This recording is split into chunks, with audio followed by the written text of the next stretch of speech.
এদিকে রাজধানীর গ্যান্ডারিয়ায় নির্বাচনী জনসভায় অংশ নেবেন জামায়াত আমির ডাক্তার শফিকুর রহমান। সেখানে আছেন সহকর্মী নাজমুস সালেহী। সরাসরি যাচ্ছি তার কাছে।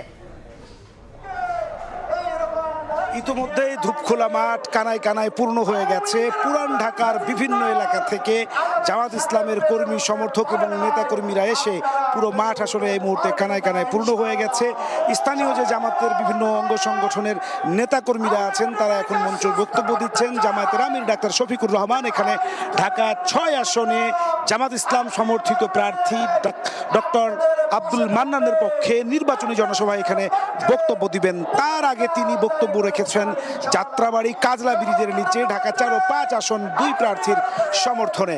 এখন যে স্থানীয় নেতৃবৃন্দ বক্তব্য রাখছেন তারা মূলত তাই পুরান ঢাকা কেন্দ্রিক তাদের যে পরিকল্পনা সেই কথা তুলে ধরছেন। যাত্রাবাড়ির জনসভায় জামাতের আমির ডাক্তার শফিকুর রহমান বলেছেন, জামাতে ক্ষমতায় গেলে নারীদের জন্য সম্মানজনক কর্মসংস্থানের ব্যবস্থা করবেন। নারীদেরকে নিয়ে জামাত এগিয়ে যেতে চায়।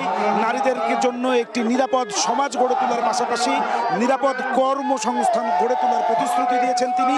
এবং তিনি বলেছেন জামাত ক্ষমতায় গেলে নারীদের জন্য, কর্মজীবী নারীদের জন্য ইভিনিং বাস সার্ভিস চালু করবে জামাত।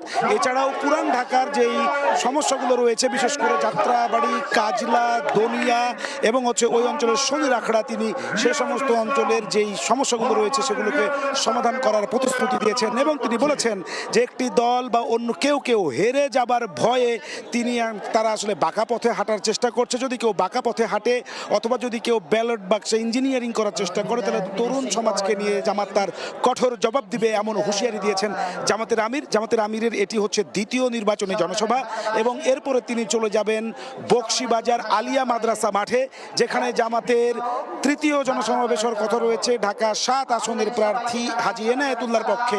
এবং জামাতের আমির, আপনি জানেন যে উত্তরবঙ্গ থেকে এসে তিনি ঢাকায় নির্বাচনী প্রচারণায় অংশ নিচ্ছেন। আজকে তিনি 3টি জনসভা করছেন এবং প্রতিটি জনসভায় আমরা দেখেছি যাত্রাবাড়ি এবং এই ধূপখোলা মাঠের যে জনসভা তা আসলে কানায় কানায় পূর্ণ হয়ে গেছে। একটু করে জামাতের আমির আসবেন, তিনি বক্তব্য রাখবেন। এই ছিল আমার কাছে ধূপখোলা মাঠের জনসমাবেশ থেকে সর্বশেষ।